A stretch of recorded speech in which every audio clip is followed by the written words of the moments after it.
Superstar Shakib খানের বরবাদ সিনেমায় villain চরিত্রে অভিনয় করেছেন বলিউডের শক্তিমান খল অভিনেতা সঞ্জয় দত্ত।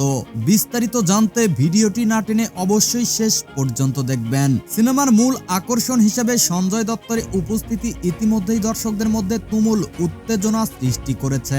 জানা গেছে ছবির শুটিং প্রায় শেষের দিকে।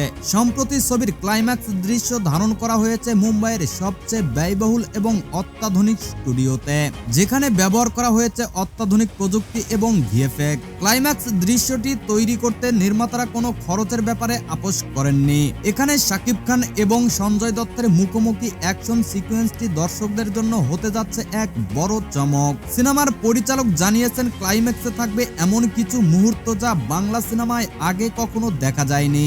বরবাদের প্রযোজক দলের পক্ষ থেকে জানানো হয়েছে, সঞ্জয় দত্তের মতো আইকনিক তারকার যুক্ত হওয়া সিনেমাটিকে আন্তর্জাতিক মানে নিয়ে গেছে। পাশাপাশি শাকিব খানের নতুন লুক এবং তার অভিনয় দর্শকদের জন্য বিশেষ উপহার হিসেবে থাকছে। সিনেমাটি মুক্তি পাবে 2025 সালের ঈদে এবং এর মধ্যে এটি বাংলাদেশের পাশাপাশি ভারতের সিনেমা বাজারেও আলোচনার কেন্দ্রবিন্দুতে উঠে এসেছে। বরবাদের প্রতি ভক্তদের উত্তেজনা প্রতিদিন বাড়ছে এবং সঞ্জয় দত্তের উপস্থিতি ছবিটিকে নতুন উচ্চতায় নিয়ে যাবে বলে ধারণা করা হচ্ছে। প্রিয় দর্শক, আপনি যদি শাকিব খানকে ভালোবাসেন তাহলে অবশ্যই চ্যানেলটিকে সাবস্ক্রাইব